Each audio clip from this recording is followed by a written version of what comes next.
오늘은 요한복음 19장 28절부터 해보도록 하겠습니다. 함께 28절부터 42절 마지막 절까지 같이 읽고 시작하도록 하겠습니다. 그 후에 예수님께서 모든 일을 이미 이루신 줄 아시고 성경을 응하게 하려 하사 이르시되 내가 목이 마르다 하시니 거기 신포도주가 가득히 담긴 그릇이 있는지라 사람들이 신포도주를 적신 해면을 우슬초에 메어 예수님의 입에 대니 예수님께서 신포도주를 받으신 후에 이르시되 다 이루었다 하시고 머리를 숙이니 영혼이 떠나가시니라. 이날은 준비일이라. 유대인들은 그 안식일이 큰 날이므로 그 안식일에 시체들을 십자가에 두지 아니하려 하여 빌라도에게 그들의 다리를 꺾어 시체를 치워달라 하니 군인들이 가서 예수님과 함께 못 박힌 첫째 사람과 또 그 다른 사람의 다리를 꺾고 예수님께 이르러서는 이미 죽으신 것을 보고 다리를 꺾지 아니하고 그중 한 군인이 창으로 옆구리를 찌르니 곧 피와 물이 나오더라. 이를 본 자가 증언하였으니 그 증언이 참이라. 그가 자기의 말하는 것이 참인 줄 알고 너희로 믿게 하려 함이니라. 이 일이 일어난 것은 그 뼈가 하나도 꺾이지 아니하리란 성경을 응하게 하려 함이라. 또 다른 성경에 그들이 그 찌른 자를 보리라 하였느니라. 아리마다 사람 요셉은 예수님의 제자이나 유대인이 두려워 그것을 숨기더니 2일 후에 빌라도에게 예수님의 시체를 가져가기를 구하매 빌라도가 허락하는지라 이에 가서 예수님의 시체를 가져가니라. 일찍이 예수님께 밤에 찾아왔던 니고데모도 몰약과 침향 섞은 것 100리트라쯤을 가지고 온지라. 이에 예수님의 시체를 가져다가 유대인의 장례법대로 그 향품과 함께 세마포로 쌌더라. 예수님께서 십자가에 못 박히신 곳에 동산이 있고 동산 안에 아직 사람을 장사한 일이 없는 새 무덤이 있는지라. 이날은 유대인의 준비일이요 또 무덤이 가까운 고로 예수님을 거기 두니라. 아멘. 드디어 예수님께서 십자가에 달리신 후에 고난을 받으시고 돌아가시는 그 모습을 우리가 오늘 읽었습니다. 우리가 지난 시간에 봤던 것은 예수님께서 십자가에 달리신 후에 못 박히신 후에 여자들이 그 십자가 밑에 달리신 밑에 모여 있었다라고 했어요. 4명의 여자들이 모여 있었습니다. 예수님을 따라다니던 제자 12명 중에 한 명은 예수님을 이미 팔았고 또 11명의 제자들은 이제 도망갔습니다. 다 예수님께서 달리시는 것을 보고 다 제각기 뿔뿔이 흩어져서 도망가고 예수님 달리신 그 십자가 그 현장에는 예수님을 따르던 제자 중에 여자들만 남아있는 그런 것. 그리고 한 제자, 11명의 제자 중에 한 제자, 요한만이 그 여자들과 같이 십자가 바로 밑에 있었습니다. 달리신 예수님께서 그 어머니를 보고 말씀하십니다. 십자가 상에서 말씀하시는 겁니다. 28절에 보면은 그 어머니가 이제 흐느끼고 있었겠죠. 사랑하는 아들이 처참하게, 그것도 그냥 죽는 게 아니고 못이 박혀가지고 숨 끊어지기를 기다리고 고통 중에 숨 끊어지기만을 바라보면서 사람들이 엄청 많이 모여 있었을 겁니다. 우리가 공부한 대로 예수님 달리신 갈보리 그 언덕, 그 언덕은 시내 바로 바깥에 있다라고 그랬어요. 시내 들어오는 관문에 있는 도시 바깥에 있는 그 언덕이었고 그때는 마침 6월절이라고 그랬습니다. 6월절이라면은 이스라엘 사람으로서 전 세계에 흩어져 있는 국내에 있는 이스라엘 사람뿐만 아니고 모든 이스라엘 사람들이 예루살렘 성전에서 제사를 지내는 하나님께 예배를 드려야 하는 율법대로 그 큰 명절입니다. 그것을 지키기 위해서 각국에 살고 있던 많은 이스라엘 사람들이 모여드는 그러한 시즌입니다. 일주일간을 지내게 되는데 예수님께서 돌아가신 그 시간은 유월절이 시작하기 바로 전날 이렇게 돌아가시게 됐기 때문에 이미 이스라엘에는 많은 사람들이 모여 있습니다. 약 200만 명 정도 사람들이 보통 온다고 역사학자들이 지금 얘기하고 있습니다. 바로 그 순간 그 모든 사람들은 무엇을 들었을까요? 예수님에 대해서 이미 이스라엘 사람들은 전부 다 알고 있습니다. 또한 그 소문이 이스라엘 사람들한테는 외국에 있더라도 다 흘러 들어갔을 것입니다. 예수님께서 하신 그 모든 일들 우리가 성경에 봐왔듯이 예수님께서는 죽은 자를 살리셨습니다. 병자를 고치셨습니다. 무리를 걸으셨습니다. 또 그러고 몇만 명의 사람들을 보리떡 5개, 물고기 2마리로 그 모든 사람들을 여러 번 먹이셨습니다. 수만 명의 사람들을 그냥 하늘에서 양식을 가져다가 먹이시는 그러한 기적들, 특별히 죽은 자도 살렸다라고 하는 그 기적들이 모든 사람들한테 전해졌기 때문에 모든 사람들은 그 예수님에 대해서 유월절날 보기를 원했을 것입니다. 그런데 바로 그 예수님께서 십자가에서 돌아가시는 그러한 형벌을 받으시게 되는 그런 것들을 보고 사람들은 더 예수님을 바라보려고 모였을 것입니다. 바로 그 골고다는 해골, 즉 무덤이라는 뜻이죠. 히브리 말로 골고다라고 합니다. 그 골고다 언덕, 로마 사람들 말로는 로마 말로는 라틴 말로는 갈보리 같은 뜻입니다. 바로 그곳에 예수님의 십자가 서 있습니다. 예수님의 십자가가 중간에 있었고 양쪽에 3개의 십자가형이 거행되는 그러한 일들이 벌어지고 있는 겁니다. 우리가 공부했듯이 십자가형이라는 것은 로마 사람들한테는 십자가 형벌을 주지 않습니다.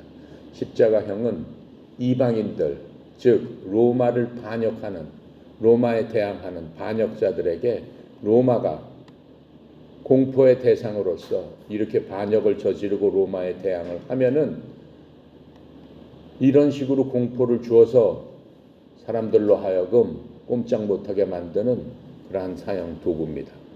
그래서 특별히 그 십자가형을 받게 되면은 죄목을 거기다 썼죠. 무슨 로마에 대항해서 반역자라든가 대항한 자라든가 역적이라든가 이런 식으로 써서 십자가 형틀에 매달아 놓고 그냥 죽이는 게 아니고 죽을 때까지 그냥 형틀에 매달아 넣어서 숨이 끊어지는 것들을 보면서 사람들로 하여금 엄청난 공포에 휩싸이게끔 하는 것이 바로 십자가의 형입니다. 그래서 십자가라는 것은 모욕과 죽음과 공포와 위협과 그렇죠? 저주의 상징이 바로 십자가입니다. 십자가는 모든 사람의 기피의 상징이 바로 십자가인 겁니다.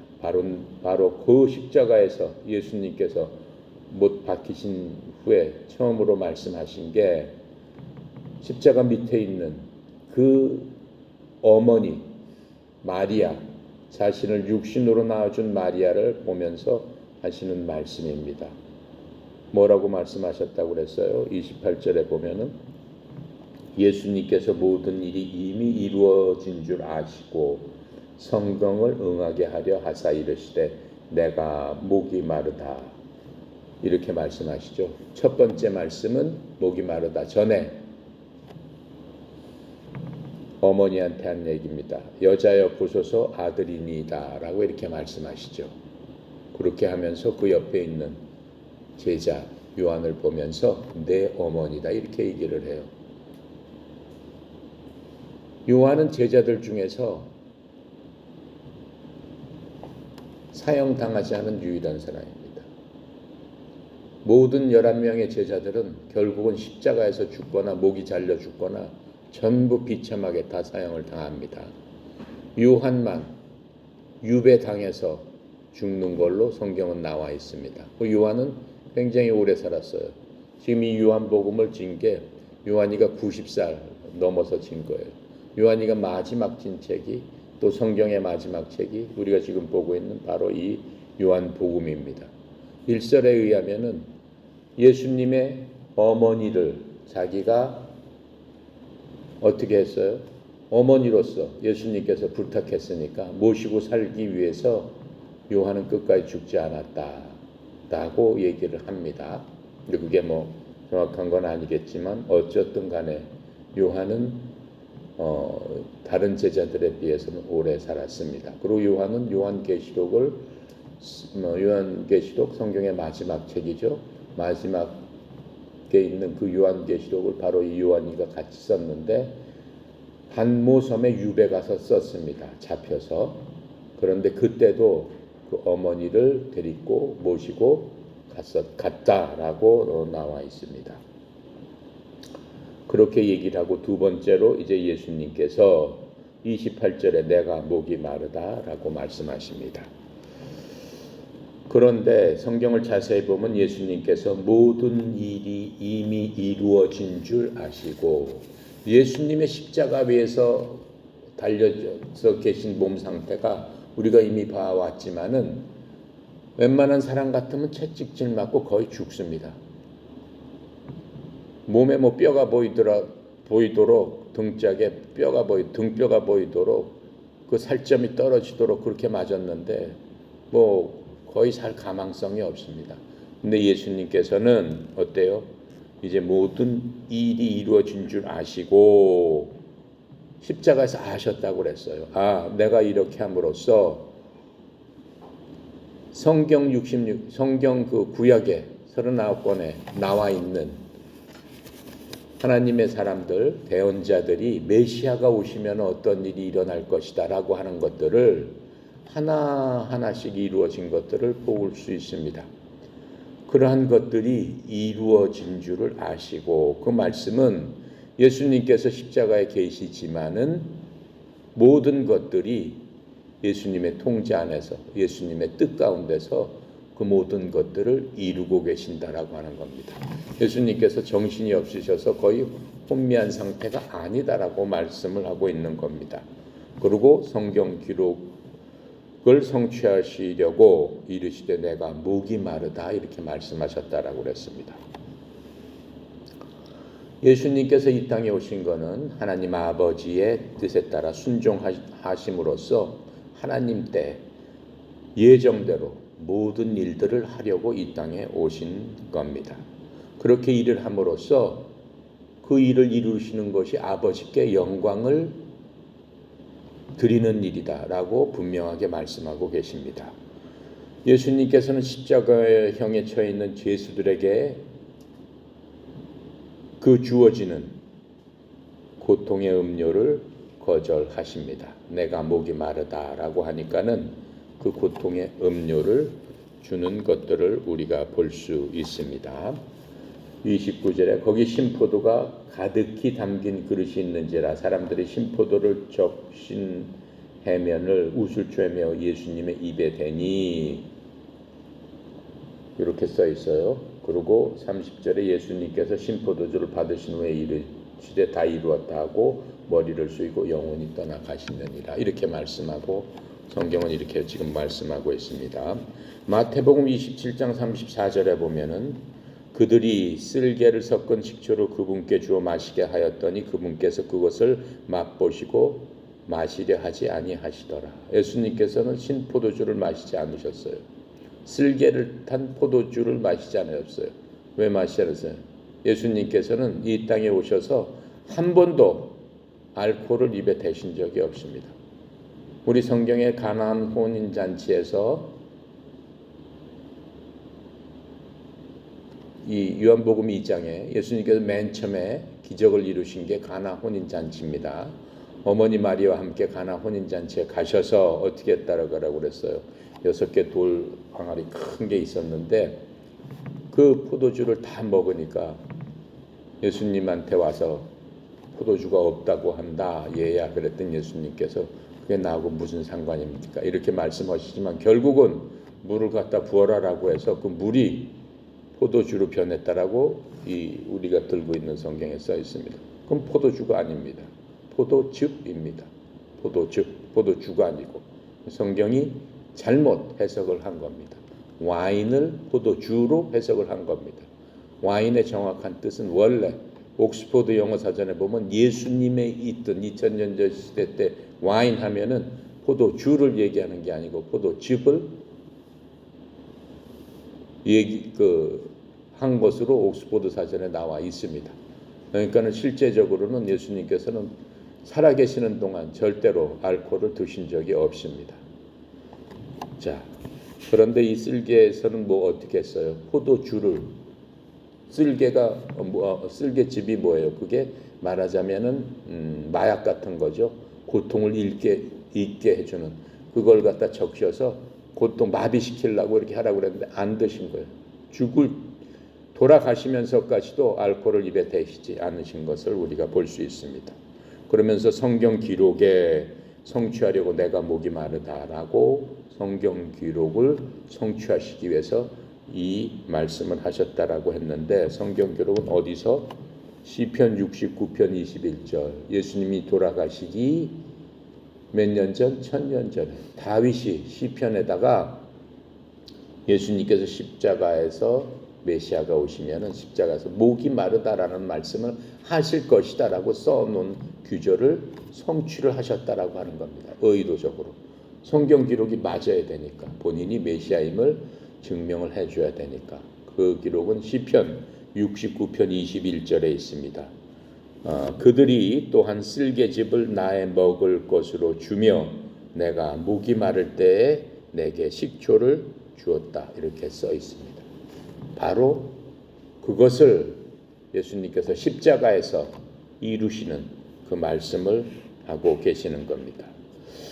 주님께서는 하나님이시지만은 인간의 몸을 가지셨기 때문에 우리랑 100% 같은 인간이십니다. 인간으로서 느끼는 모든 고통을 예수님께서도 똑같이 100% 갖고 계셨기 때문에 극도의 고통을 지금 참고 계시는 겁니다. 예수님께서는 뭘 느끼셨겠어요? 그 십자가에서. 왜 십자가에 지금 예수님이 달려있는 거냔 말이에요. 왜 십자가에 달려있는 거예요? 하나님의 분노 때문에 달려있는 겁니다. 무슨 분노? 예수님께서 십자가에 못 박히시고 달리시는 순간부터는 뭐가 된 거예요? 예수님은 더 이상 하나님의 아들이 아니고 인간으로서 죄 덩어리가 됐다라고 하는 거예요. 죄가 엄청 많은 그러한 사람의 그러한 모습으로 십자가에 달리셨기 때문에 죄 많은 사람은 어떻게 된다라고 하는 것을 예수님께서 친히 우리에게 몸으로 보여주신 거예요. 바로 이것이 지옥이다라고 하는 것을 보여주신 거예요. 우리가 죄를 짓고 지옥에 가게 되면은 나처럼 되는 거다라고 하는 것을 먼저 보여주셨다라고 지금 하고 있는 겁니다. 그래서 예수님께서는 하나님의 분노, 하나님의 무엇에 대한 분노입니까? 죄에 대한 분노, 죄를 진 인간에 대한 분노를 느끼시면서 아버지로부터 분리됩니다. 바로 지옥에 가게 되면은 왜 지옥이라고 해요? 하나님이 거기에는 더 이상 있지 않아요. 하나님께서는 거기서 더 이상 우리를 바라보고 계시지 않는다라고 하는 거예요. 하나님의 말씀뿐만 아니라 하나님과 관련된 모든 것들은 단절이 되는 거예요. 그것을 죽음이라고 하고 그것을 지옥이라고 지금 말씀하고 있는 겁니다. 성경은 죽음이다. 우리 사람들이 가장 착각하는 것들이 있어요. 엄청나게 착각하는 것이 무엇입니까? 사람은 죽으면은 그냥 없어지는 거지 이렇게 생각하는 겁니다. 대단히 큰 착각 중에 하나예요. 절대 사람은 죽으면은 죽음이라는 것 자체는 없어진다는 의미가 아닙니다. 근데 일반 사람은 죽으면 모든 게 끝났다라고 생각하잖아요. 죽으면 끝이지 이렇게 생각하잖아요. 죽으면 그만이지 이렇게 얘기하잖아요. 다른 시작이에요. 더 큰 절망의 시작이 그 앞에는 놓여 있는데 여기서 죽으면 끝이다라고 생각하는 그 상황, 그 어려운 상황은 죽어보면 알아요. 그거는 진짜 코끼리 비스켓이었구나라고 하는 것을 알아요. 그건 진짜 아무것도 아니었구나. 그냥 웃을 수 있는 정도의 일이었구나 라고 하는 것을 알아요. 죽어보세요. 죽어보면은 내 앞에 닥쳐있는 그 어둠, 근데 그것을 예수님께서 실증적으로 십자가에서 우리한테 알려주시면서 이것이 죽음이다 라고 하시는 것을 알려주시는 겁니다. 자, 그래서 마태복음 27장 45절부터 49절에는 그 상황에 대해서, 죽음의 상황, 지옥에 대해서 자세하게 말씀을 하십니다. 이제 6시부터 9시까지 어둠이 온 땅에 덮이니라. 마태복음에서 쓴 6시부터 9시는 로마 시간으로 얘기하는 게 아니에요. 히브리 시간으로 얘기하는 거예요. 지금 우리가 쓰는 건 로마 시간이에요. 로마 시간으로 얘기하냐면 낮 12시부터 오후 3시까지를 얘기하는 거예요. 햇빛이 짱짱 비쳐야 될 그 시간을 얘기하는 거예요. 근데 어떻게 된다는 거예요? 칠흑 같은 어둠이 있어서 1m 앞도 볼 수 없는 그 어둠이 닥쳤다라고 지금 얘기하고 있는 거예요. 이 9시쯤에 예수님께서 낮 12시죠. 큰 소리로 외쳐 이르시되 엘리 엘리 라마 사막다니 하신 이것은 곧 나의 하나님이여 나의 하나님이여 어찌하여 나를 버리셨나이까 라는 말이라. 지금 요한복음에는 이 말씀이 없어요. 그냥 예수님께서 다 이루었다라고 하고 죽으시니라 라고 했는데 그 전에 이 말씀이 있는 거예요. 어찌하여 나를 버리시나이까 이 말씀이 지금 요한복음에는 없어요. 그러면서 거기 서 있던 사람들 중 몇 사람이 그것을 듣고 이르되 이 사람이 엘리야를 부른다 하니 즉시 그들 중에 한 사람이 달려가서 해면을 가져다가 식초를 적셔갈 때 달아 그분에 주어 마시게 하거늘 그 남은 자들이 이때 가만두라 엘리야가 와서 그를 구원하는지 우리가 보자 하더라. 어둠이 덮이고 어떻게 됐어요? 껌껌했을 적에 즉시 해면을 다다리고 줬다라고 했죠. 근데 여기서는 그 말이 없고 주니까는 예수님께서 다 이루었다 하고 돌아가시니라 이렇게 되어 있습니다. 근데 지금 요한복음에는 십자가상에서 예수님께서 세 마디 말씀을 하셨어요. 여자여라고 하고 아들이다라고 그 말씀하시고 그 다음에 또 무슨 말을 할 수 있어요? 내가 목이 마르다. 지금 공부한 거. 그 다음 30절에 뭐요? 다 이루었다. 그 세 마디만 나옵니다. 그런데 실제로 예수님께서는 7마디를 하셨어요. 요한복음에 나오지 않고 다른 복음서에서 4가지 말이 이제 나옵니다. 그것은 이제 조금 이따 살펴보도록 하고요. 예수님께서 내가 목이 마르다라고 하는 데는 2가지 이유가 있습니다. 첫째는 인간적으로 정말로 목이 마르신 겁니다. 시편 22장 15절에 보면은 내 혀는 내 턱에 붙나이다 라고 하면서 그때 인간적인 상태, 예수님의 인간적인 상태, 육신적인 상태를 얘기를 해주고 있습니다.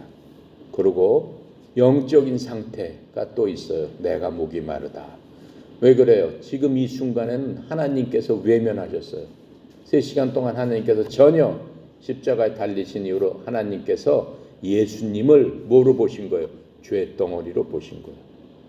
죄를 심판하시는 거예요. 하나님의 심판대 앞에 쓴 죄를 보시는 거예요. 죄덩어리가 됐잖아요. 왜요? 우리의 모든 죄를 예수님께서 담당하셨기 때문에. 어린 양처럼 어린 양에게 백성들이 예수님 오시기 전에는 어떻게 한다고 그랬어요? 머리에다가 단수를 해가지고 내 죄를 예수님은 내 죄를 어린 양한테 전가시켰다고 그랬어요. 전해줘 버렸다고 그랬어요. 예수님이 지금 그 꼴로 십자가에서 달려 계신 그 모습을 우리가 볼 수 있는 겁니다.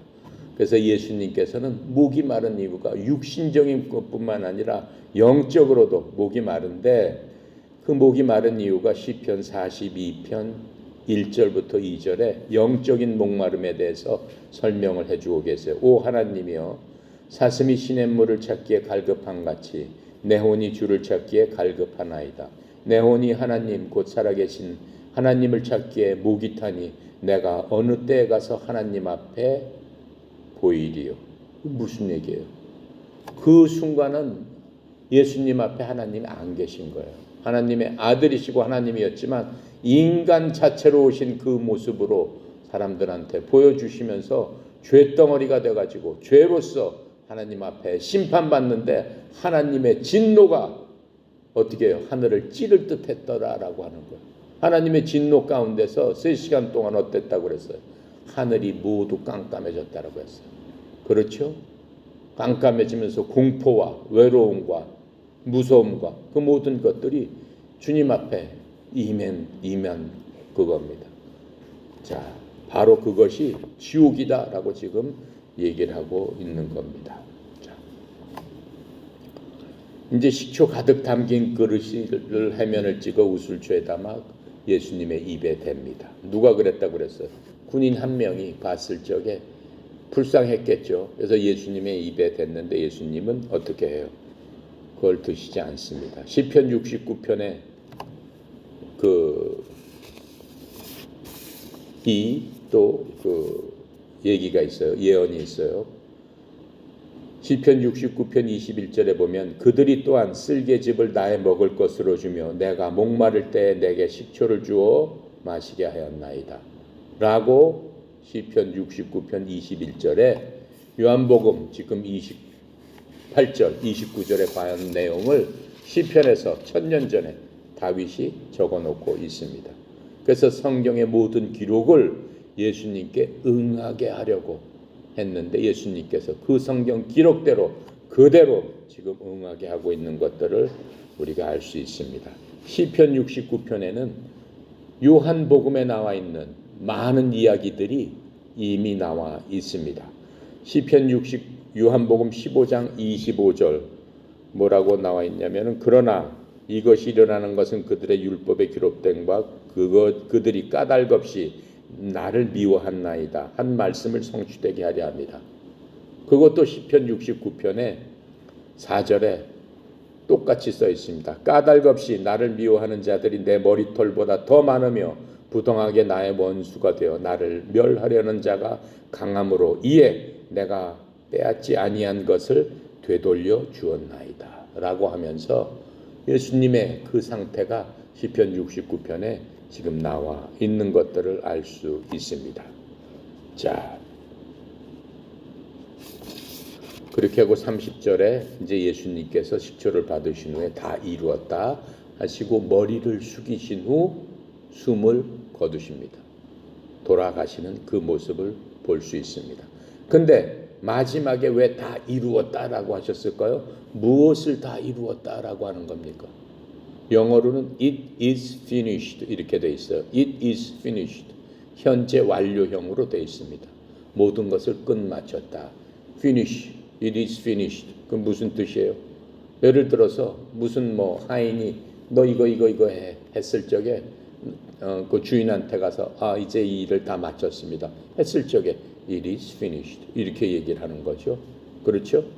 그리고 또 돈을 빚을 진 사람이 돈을 다 갚고 나서 이제 내가 돈을 다 갚았습니다 라고 했을 적에도 it is finished 이렇게 얘기를 하는 거예요. 예수님께서 그 모든 일을 다 마쳤다라고 하는 그 말씀으로 it is finished 이렇게 말씀하고 계시는 거예요. 다 이루었다. 그것은 뭐예요? 예수님께서 승리의 외침이었습니다. 무슨 일을 다 이뤘다는 거예요? 아버지께서 예수님께서 이 땅에 오신 게 무엇 때문에 오셨어요? 모든 사람을 죄에서 구원하실 분이시다. 그래서 이름을 예수라 해라. 예수가 무슨 뜻이라고 그랬어요? 구원자다. 그렇죠? 그 예수님은 메시아다. 구원해 주실 분이다. 라고 하는 그분의 일, 그분의 목적, 그분이 이 땅에 인간으로서 태어나신 그 목적을 이제 다 이루셨다라고 하는 그 말씀입니다.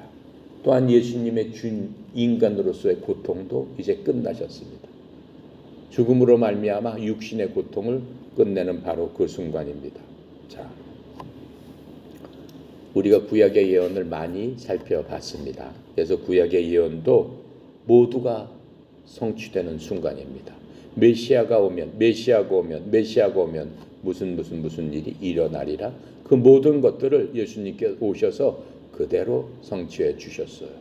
자, 그러시면서 또한 죄에 대한 영원한 희생 제물로서의 완성을 이루셨습니다. 예수님은 어린 양으로 오셨다라고 그랬어요. 세례 요한이 뭐라고 그랬어요? 예수님께서 공생애를 시작하시러 오셨을 적에 예수님이 지나가시는 것을 보고 세상 죄를 뭐 하시는, 우리 성경에는 뭐라고 써 있어요? 지고 가시는 하나님의 어린 양이로다라고 했어요. 지고 가시는이 아니에요. 세상 죄를 제거하시는, 없애주시는 하나님의 어린 양이로다. 이렇게 말씀을 하시면서 이제 죄에 대한 모든 죄거 돌아가심으로써 영원한 희생제물로서 어린 양으로서 그 모든 완성을 이루신 겁니다. 어린 양이 되신 겁니다.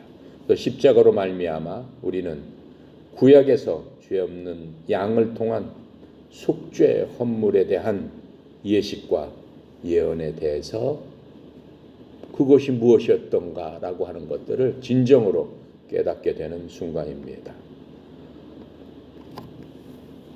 예수님께서 이제 자신을 십자가에 내주신 겁니다. 그래서 예수님은 율법의 공의를 충족시키셨습니다. 즉 죄가 있으면 죽어야 된다라고 하는 게 하나님의 뜻입니다. 그 하나님의 뜻을 예수님 스스로 만족을 시켜서서 한 번 죽으심으로 말미암아 영원히 단 한 번 모든 사람의 죄를 어떻게 다 갚아주셨다라고 하는 거예요. 양은 그때마다 죽어야 되는데 예수님은 한 번 죽으심으로 말미암아 모든 사람의 죄를 다 갚아주실 수 있는 그러한 능력의 분이에요. 왜 예수님은 그렇게 하실 수 있을까요? 과거, 현재, 미래 모든 죄를 예수님의 한 번 죽음으로 말미암아 갚아주실 수 있다라고 하는 거예요. 예수님은 우리보다 2000년 전에 태어나신 분이에요. 2000년 전에 돌아가신 분이에요. 우리는 2000년 후에 태어났어요. 어떻게 우리 죄하고 2000년 전에 돌아가신 그분하고 상관이 있겠느냐라고 하는 거예요. 왜 상관이 있을까요? 왜 그분이 2000년 후에 태어난 내 죄까지 담당을 하실 수 있었을까요? 시간적으로는 내 죄는 그분 돌아가신 이후에 한참 뒤에 2000년 뒤에 내가 졌는데 2000년 전에 돌아가신 분이 왜 내 죄까지 어떻게 담당하실 수 있느냐라고 하는 거예요. 왜 그러실 수 있어요? 그분은 인간이지만 하나님이시기 때문에 그렇다라고 그래요. 하나님은 뭐가 상관이 없다고 그랬어요? 시간과 공간이 상관이 없다라고 그랬어요. 하나님께서는 어제가 오늘 같고, 그렇죠?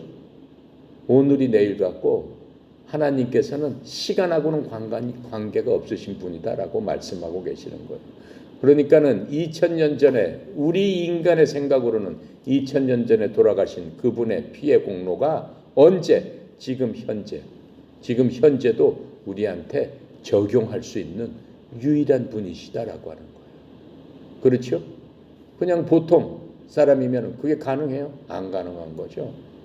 하나님이시기 때문에 가능한 겁니다. 하나님께서는 시간이 관계가 없으신 겁니다. 인간은 시간 위에 시간표대로 시간표 선상에서 우리가 시간 따라서 모든 것들을 움직이지만 하나님은 그 시간이라는 것 자체를 만드신 분이고 시간과는 관계없으신 분이다라고 하는 거예요.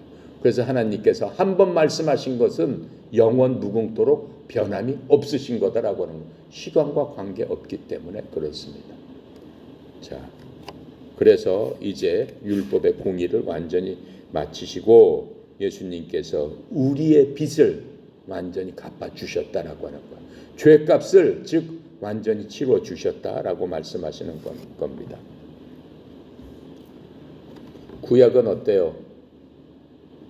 죄를 질 때마다 양을 데리고 가가지고 제사장 앞에 양 피로써 내 생명을 대신했습니다. 그런데 구약의 양피가 그 죄를 없앨 수가 있었어요? 예수님께서는 예수님의 피로 죄를 제거하셨다고 그랬어요. 깨끗하게 흔적도 없이 죄를 찾아볼래도 찾아볼 수 없는 상태로 만들었다고 했습니다. 구약의 양피는 어떻다고 그랬어요? 죄를 덮는 역할만 했다고 했습니다. 죄를 없앨 수는 없는 그렇다라고 하는 겁니다. 요한복음 1장 29절에 보면은 다음날 요한이 예수님께서 자기에게 오시는 거 보고 이르되 세상 죄를 제거하시는 하나님의 어린 양이다. 이렇게 말씀하고 있죠. 예수님의 죽음은 요한복음 중에서 가장 중요한 주제입니다. 세례 요한이 예수님께서 공생애를 시작하기 전에 언급을 했죠. 요한복음 3장 14절에 주님께서는 모세가 광야에서 뱀을 든 것 같이 사람의 아들도 반드시 들려하리라 라고 하면서 십자가의 죽음에 대해서 이미 공생애 시작하자마자 예언을 했습니다. 예수님께서도 때때로 십자가를 지는 것에 대해서 말씀을 해주고 계십니다. 마태복음 10장 38절에 보면 또 자기 십자가를 지고 내 뒤를 따르지 아니하는 자도 내게 합당하지 아니하니라. 16장 24절 마태복음에 보면은 그때 예수님께서 자기 제자들에게 이르시되 어떤 사람이 나를 따라오려거든 자기를 부인하고 자기 십자가를 지고 나를 따를지니라. 그렇죠?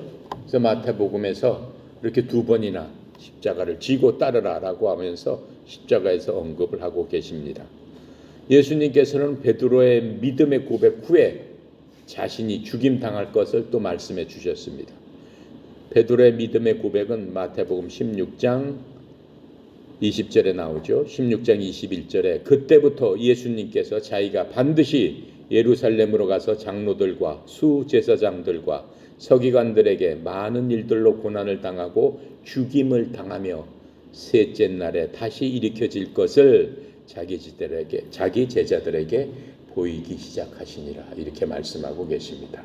요한복음에서 우리가 봤던 요한복음에서 주님의 죽음에 대한 묘사가 여러 군데 나오고 있습니다.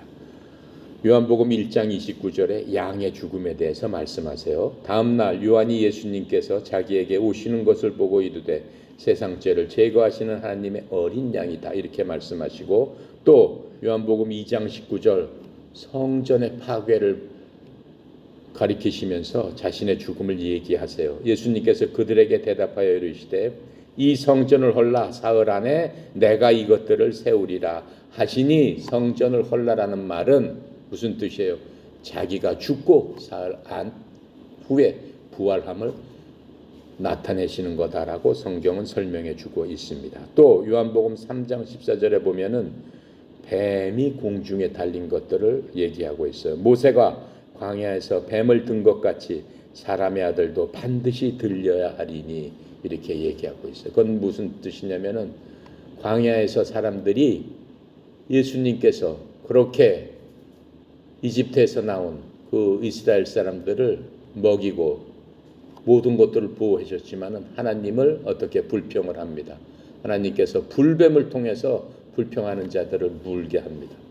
물어서 다 죽게 됐는데 하나님께서 모세에게 노수로 만든 불뱀을 십자가에 매달아서 걸어서 높이 공중에 보여주고 불뱀에 물린 사람들이 그 십자가를 보면은 어떻게 낫게 되리라 라고 말씀을 하십니다. 즉 예수님에 대한 십자가의 예언을 모세를 통해서 당시에 해주셨던 겁니다. 또한 요한복음 10장 11절부터 18절에 보면은 목자가 양을 위해서 자신의 목숨을 버린다. 선한 목자는 일이 늑대가 왔을 적에 어떻게 해요? 자기 양들을 보호하기 위해서 자기 목숨까지도 버린다라고 설명을 해주고 계십니다. 또 땅에 씨를 심는 비유로서 한 알에 어떻게 해요? 씨앗이 땅에 떨어져서 많은 열매를 맺느니라 라고 하시면서 요한복음 12장 20절부터 22절까지 말씀해주고 계시는 겁니다. 이러한 말씀은 예수님의 죽음이 결코 사고가 아니고 의도적으로 하나님의 때, 하나님의 약속에 따라서 예수님이 십자가에서 돌아가심을 우리에게 설명해주고 계십니다. 자, 그래서 예수님의 죽음은 절대적으로 어떠해요? 자발적인 죽음이셨어요. 본인 스스로 그 십자가의 어린 양이 되셨음을 우리가 알 수 있습니다. 예수님께서는 자신을 우리에게 주셨다라고 말씀하고 계세요. 자신을 언제 주셨다? 십자가에서 주셨다라고 설명해 주는 게 갈라디아서 2장 20절입니다. 뭐라고 말씀해 주시냐면은 내가 그리스도와 함께 십자가에 못 박혔으니 그럼에도 불구하고 사노라. 이건 누가 하는 얘기예요? 바울이 하는 얘기예요. 이 얘기는 누구 얘기예요? 우리들 얘기예요. 우리들 얘기를 바울이 대신해서 해주는 거예요. 이제 그리스도인들은 그리스도와 함께 십자가에 못 박혔으나 그럼에도 우리가 살고 있잖아. 그럼에도 우리가 지금 예수님을 믿지만 예수님과 함께 십자가에 죽진 않았잖아. 그래도 살고 있단 말이에요. 하지만 내가 아니요 그리스도께서 내 안에 사시느니라. 지금 내가 육체 안에서 사는 삶은 나를 사랑하라 나를 위해 어떻게 자신을 주신 우리를 사랑해서 자신을 우리에게 주셨다라고 그랬어요. 즉 우리를 대신해서 십자가에서 죽으셨다라고 얘기를 하고 있는 거예요. 자신을 주신 하나님의 아들의 믿음으로 사노라. 지금 우리도 바로 이 고백을 매일매일 해야 되는 거예요. 매 순간순간마다 내 안은 내가 사는 것이요 내 안에 그리스도가 사시고 나를 사랑하사 자신을 주신 하나님의 아들인 그리스도의 믿음으로 우리는 살고 있습니다 라고 고백하는 그러한 삶을 살아야 된다라고 하는 겁니다. 그래서 주님께는 하나님께 드리는 희생으로서 자신의 몸을 드렸다라고 에베소서 5장 2절에서도 설명하고 계시는 겁니다. 자, 또 변화산에서 누가복음 9장 31절에 보면은 모세와 엘리야와 함께 변화산에서 예수님께서 계셨는데 그때 무슨 말씀을 하셨다고 그랬어요? 앞으로 예수님께서 예루살렘에서 이루셔야 할 자신의 죽음에 관하여 말하였다라고 얘기하고 있습니다. 자신의 별세에 대해서 얘기를 했다라고 얘기하고 있어요. 자신의 별세에서 death라고 하지 않고 영어로 decease라고 얘기했어요. D-E-C-A-S-E. decease는 무슨 뜻이냐면 탈출이라는 뜻입니다. 탈출하면 뭐가 생각나요? 엑소더스. 그렇죠? 이집트에서 이스라엘 백성들이 노예로부터의 탈출. 그렇죠? 또 유월절 양과 속박으로부터 해방되는 그 탈출, 그것을 의미한다라고 지금 얘기하고 있습니다. 이제 예수님께서 십자가에서 7가지 말씀, 이 요한복음에 나와 있지 않는 그 말씀들을 잠시 생각해 보도록 하겠습니다. 첫 번째, 자신을 십자가에 못 박은 사람들에 대한 용서의 말씀을 맨 처음에 하셨어요. 요한복음은 없죠. 예수님께서 십자가에 못 박히실 적에 누가복음 24장 34절에 보면 예수님께서 이르시되 아버지여 저들을 용서하여 주옵소서 저들은 자기들이 하는 일을 알지 못하나이다. 이렇게 말씀하셨어요. 그렇죠? 예수님은 단지 사람들이 자기한테 죄를 저지른 것에 대해서만 하나님 아버지께 용서해달라고 청하지 않았습니다. 십자가 양쪽에 두 강도는 예수님 옆에 두 강도가 있었죠. 오랜 시간에 걸쳐서 십자가에 못 박은 사람들, 우리를 죄지은 우리를 지칭한다라고 성경은 우리에게 영적으로 말씀해주고 있는 겁니다. 그렇죠? 우리가 어떻게 해요? 많은 사람들을 매일매일 정죄하면서 우리도 그 사람들을 십자가에 못 박고 있는 우리 자신이 있다라고 얘기하는 거예요. 로마 병사가 예수님을 십자가에 못 박혔는데 예수님께서 아버지여 저 사람을 용서하시옵소서 이렇게 말씀하시는 바로 그 말씀은 우리도 용서해달라고 말씀해 주시는 거예요. 우리는 어떻게 해요? 우리를 미워하는 사람, 우리를 싫어하는 사람, 그 사람들을 매일매일 십자가에 못 박고 있는 거 아니에요. 그런데 그러한 우리들을 용서해 주시옵소서라고 용서의 말씀을 하고 있는 것을 알 수 있는 겁니다. 그래서 예수님의 십자가 말씀 중 용서의 말씀이 제일 먼저예요. 이렇게 말씀하신 것은 우리가 우리의 잘못을 회개하고 자복함으로 용서함을 받고 올바른 길로 나갈 수 있도록 우리를 용서해 주시겠다라고 지금 말씀해 주고 있는 겁니다. 두 번째 말씀은 예수님 양쪽에 매달려 있는 강도를 보고 하시는 말씀이에요. 그건 누가복음 23장 39절부터 43절에 나와 있습니다. 매달린 범죄자 중에 하나는 그분을 욕하며 이르되 예수님이 가운데 있었고 양쪽에 두 강도가 있었습니다. 그 중에 한 명이 예수님께 말하는 겁니다. 내가 만일 그리스도이거든 내 자신과 우리를 구원하라 하되, 다른 쪽에 있던 강도는 되받아서 그를 꾸짖으며 이르되, 내가 동일한 정죄를 받고서도 하나님을 두려워하지 않았느냐? 우리는 우리가 행한 일에 합당한 보응을 받으니 참으로 공정하게 정죄를 받았거니와 이 사람은 아무 잘못도 행하지 아니하였느니라 하고 예수님께 이르되, 옆에 있는 강도를 꾸짖고 예수님을 고개를 돌려서 예수님을 얘기했겠죠. 주여, 주께서 주의 왕국으로 들어오실 때 나를 기억하옵소서. 이렇게 주님께 얘기를 합니다. 하니 예수님께서 그에게 이르되, 진실로 내가 내게 이르노니 오늘 내가 나와 함께 낙원에 있으리라 하시니라. 그렇죠? 예수님께서는 돌아가시기 바로 얼마 전까지도 사람을 구원하시는 그 것들을 우리가 볼 수 있습니다. 예수님은 부활하시기도 전에 이 강도를 어떻게 하신다는 거예요? 낙원으로 데리고 가겠다고 십자가 위에서 말씀을 하십니다. 이렇게 말씀하실 수 있는 이유는 뭐예요? 하나님은 영원한 오늘을 살아가시는 분이시기 때문입니다. 예수님께서는 아직 낙원에 가시지 않았지만 또 낙원에 나오고 있으리라 라고 말씀하실 수 있는 것은 예수님께서 하나님이시기 때문에, 시간과 관계없으신 분이기 때문에 강도한테 그렇게 말씀하실 수 있는 겁니다. 이 강도를 보통 착한 강도라고 그래요. 그때까지는 아주 흉악한 강도죠. 구원받기 전에는 엄청난 십자가형은 웬만한 사람은 주지 않는다고 그랬잖아요. 목을 그냥 단번에 치든가, 그렇죠? 목매라 죽여버리든가 하지, 십자가로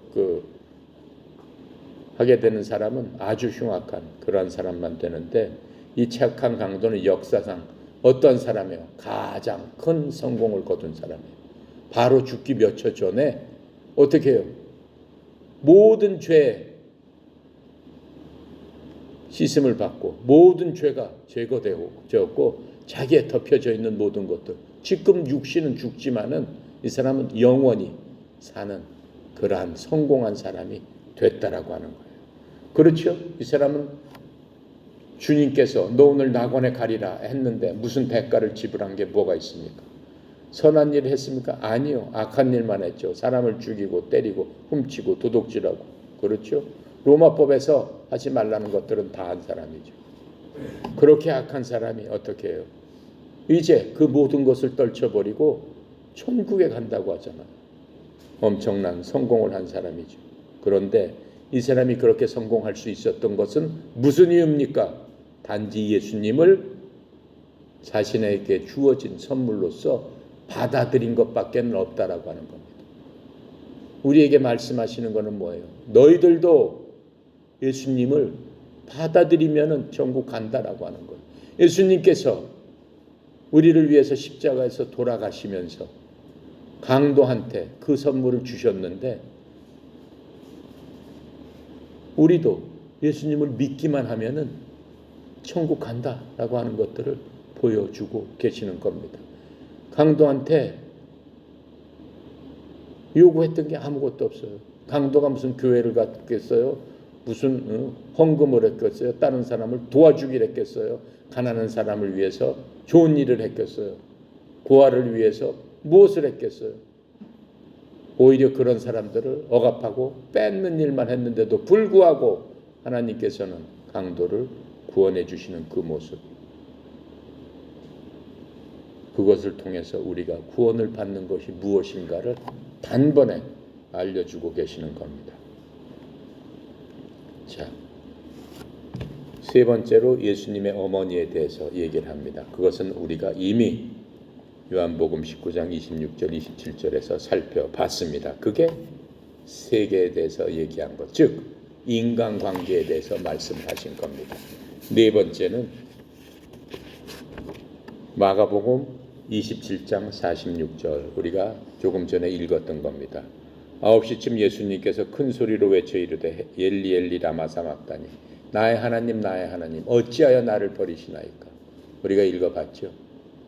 예수님께서는 죄덩어리가 됐다라고 했어요. 3시간 동안 하나님께서 온 하늘이 깜깜해지고 어두워지면서 어떻게 됐다라고 얘기했어요. 모든 것들이 이 자연 환경 자체가 완전히 정상적이 아닌 게 됐어요. 그렇죠. 그 어둠 속에서 예수님만 홀로 처참하게 버려져 있고 하나님에 대한 빛은 아무것도 없었어요. 빛은 하나도 없었어요. 생명의 빛은 없는, 그게 바로 지옥의 상태다라고 하는 것을 보여주시는 겁니다. 그러니까 예수님께서 쇳덩어리가 됐으니까 바로 그 순간에 하나님께서는 예수님의 바라보지 않습니다. 예수님의 말씀에 기울이지 않습니다. 왜 그래요? 그것은 죄이기 때문에. 하나님의 본질상 하나님은 온전히 어떠하신 분이라고 그랬어요? 정직하신 분이고, 그렇죠? 순수하신 분이고, 그렇죠? 절대적으로 의로우신 분이고 죄가 없으신 분이기 때문에 죄하고는 본질상 같이 있을 수 없는 겁니다.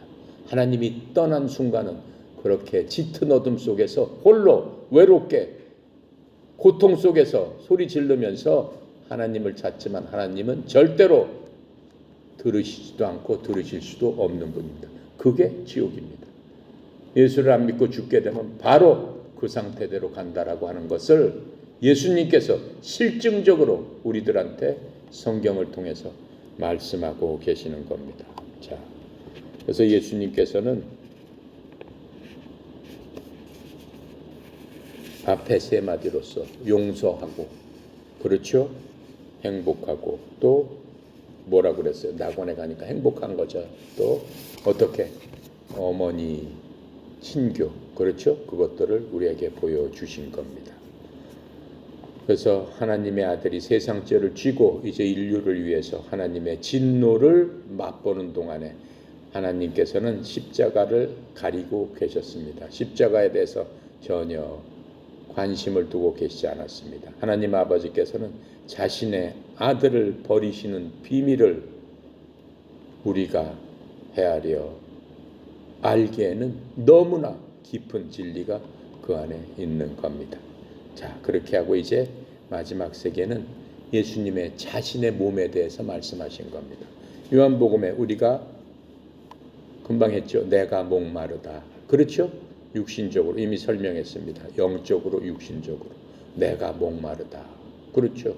하나님과 단절된 그 순간 사슴이 시냇물 찾기에 갈급하나이다. 내가 언제 주를 보리까? 영적으로 하나님과 단절된 그 상태를 얘기하고 있는 겁니다. 또한 요한복음 19장 30절에 내가 다 이루었다. 그것도 조금 아까 바로 설명한 겁니다. 그러시면서 이제 머리를 숙이시고 숨을 거두셨습니다. 다 이루었다. 하나님의 모든 말씀을 다 이루었다라고 말씀하세요. 다 이루었다라고 했을 적에 마태복음에서는 무슨 일이 일어났다고 그랬어요? 성소의 휘장이, 예수님께서 다 이루었다라고 할 적에 성소의 휘장이 위에서부터 아래로 쫙 찢어졌다라고 말씀하세요. 성소의 휘장은 뭐예요?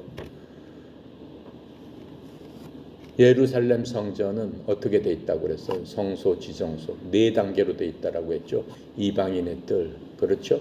남자, 그 다음에 이방인의 뜰, 그 다음에 여자만 있는 이스라엘 사람들이 있는 그 뜰, 거기를 지나가면은 제사장의 뜰, 제사장이 있는 성소, 그 성소 안에 그 안쪽에는 휘장이 가르쳐져서 대제사장만 1년에 한 번씩 누구한테 바로 갈 수 있는 것, 하나님에게 바로 갈 수 있는, 바로 그게 있는데 하나님한테 바로 가기 위해서는 휘장이 가려져 있는 그 휘장을 건너서 아버지 하나님 앞에 가야 된다라고 하는 거예요.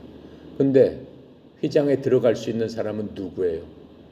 제사장 중에서도 제일 높은 딱 한 사람, 대제사장만 1년에 한 번씩 하나님 앞에 직접 들어가서 하나님께 어떻게 하는 거예요? 속죄의 예물을 궁휼의 자리에다가 붓는단 말이에요. 법궤 위에다가 붓는 그거란 말이에요. 그런데 예수님께서 다 이뤘다는 순간에 그 휘장이 위로부터 아래로까지 확 다 찢어져 버렸어요. 그래서 지성소가 확 열렸다라고 하는 얘기예요. 무슨 얘기예요? 예수님을 통해서 이제는 우리가 하나님 앞에 직접 갈 수 있다라고 하는 거예요. 예수님이 오시기 전에는 우리가 하나님 앞에 직접 갈 수 있어요? 하나님 앞에 직접 제사를 드릴 수 있어요? 하나님 앞에 직접 예배를 드릴 수 있어요? 절대 그렇게 못해요. 양 갖고 가고 예물 갖고 가고 헌물 갖고 가면 누구를 통해서 드리는 거예요? 제사장들을 통해서 제사장이 하나님께 기도하는 거예요. 우리가 직접 기도할 수가 없다라고 하는 거예요. 예물을 드릴 수가 없다라고 하는 거예요. 그런데 이제는 어떻게 됐다는 거예요? 우리가 직접 하나님 앞에 갈 수 있다라고 하는 거예요. 그래서 성경은 우리를 뭐라고 그래요? 너희들은 왕가의 제사장이라 이렇게 말씀하시더라고요. 여러분 모두가 나도 왕가의 제사장. 왕가는 뭐예요? 하나님의 아들 딸들이 됐으니까. 하나님의 가족이 된 니네들은 제사장이다. 직접 예물을 갖고 하나님 앞에 나와서 하나님과 대화할 수 있는 그런 자들이 됐다라고 하는 거예요. 어떻게 휘장이 찢어지면서 예수님의 몸이 갈라지면서 어떻게 됐다는 얘기예요. 예수님께서 그 모든 것들을 다 이루셨다라고 하는 겁니다. 그게 바로 다 이루셨다라는 얘기예요. 그리고 마지막 일곱 중에 하나, 누가복음 23장 46절에 다 이루어졌다라고 하시면서 마지막 말씀을 하시는 게 있어요. 예수님께서 큰 소리로 외치시고 이르시되 아버지여 내 영을 아버지 손에 맡기나이다 하시고 이렇게 말씀하신 뒤에 숨을 거두시느니라. 다 이루었다라고 한 다음에 아버지여 내 영을 아버지께 맡기나이다. 마지막 세 마디는 자신의 몸에 대해서 목마르다. 자신의 혼에 대해서 다 이루었다. 그렇죠? 내 몸을 다, 내 정신을 다 찢어서 이 모든 것 아버지의 뜻을 다 이루었습니다 라고 얘기했고, 이제 자신의 영, 아버지여 내 영을 아버지께 맡기나이다 라고 하면서 예수님께서는 숨을 거두십니다. 그리고 사흘 만에 어떻게 돼요? 부활하십니다. 사흘 동안 어디 갔어요? 그냥 죽으셔서 무덤에 가만히 계세요? 아닙니다. 사흘 동안 어디에 계신다고 그랬어요? 지옥으로 내려가십니다. 그 얘기는 다음 시간에 하도록 하겠습니다. 기도하고 마칩니다. 감사하시오 거룩하신 하나님 아버지, 하나님의 은혜의 영광을 찬양합니다. 아버지 하나님께서 우리의 곤고함과 인간의 죄악됨과 인간의 목이 뻣뻣함을 아시고 우리를 위해서 아들 하나님인 예수님을 이 땅에 보내주시고 참 인간으로 오셔서 우리의 모든 인간의 모든 고통과 질고와 모든 것들을 체험하시고 이 땅에서도 그것을 고쳐주셨던 그분께서 이제는 십자가에서 모진 고통 가운데 지옥을 맛보시고 우리에게 그 모든 것들을 그림으로써 또 영적으로서 그 모든 사실관계로서 깨달아 알 수 있도록 인도하여 주시니 주님 참으로 감사합니다. 아버지 하나님이여, 인생은 참으로 순식간에 지나가는 것 같습니다.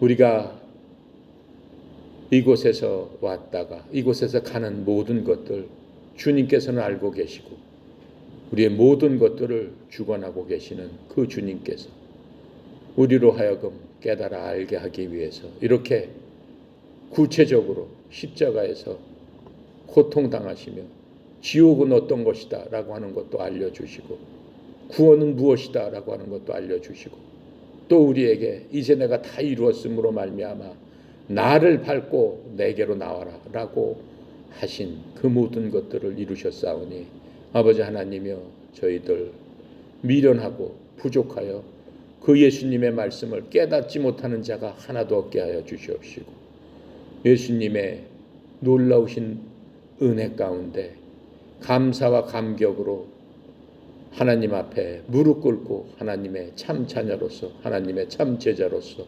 하나님께서 주신 영생의 삶을 감사와 기쁨으로 오직 주님만을 사랑하며 주님 앞에 헌신할 수 있는 그러한 마음의 결단을 있는 이 시간 되게 하여 주시옵시고 전교에 흩어져 있는 사랑하는 모든 주의 종들 같은 마음으로 하나님 앞에 무릎 꿇고 주님의 종으로서의 삶을 결단하는 귀한 시간 다들 될 수 있도록 주여 축복하여 주시옵시고 성령님께서 친히 함께하여 주셔서 우리의 마음속을 쪼개고 또 우리의 마음속에 지혜를 부어 주셔서 깨달아 알 수 있도록 주님 축복하여 주시옵소서. 특별히 협회를 허락하신 주님을 찬양합니다. 협회를 이끌고 가는 주께서 세우신 사랑하는 주의 딸 송령 이사장 주님 축복하시고 하나님 은혜 베풀어 주셔서 이 협회가 앞으로도 더 많은 자들을 받아들이고 그 많은 자들을 아버지께 인도하는 방제의 역할을 할 적에 주의 종을 이제까지도 사용하였사오니 아버지 하나님 부르시는 그날까지 하나님 앞에 충성하며 많은 사람을 인도할 수 있도록 주님 영육간의 강건함으로 형통함으로 주의 종을 일으켜 세워 주시옵소서. 모든 것 주께 의탁드리며 감사드리며 예수 그리스도 이름으로 기도드렸나이다. 아멘.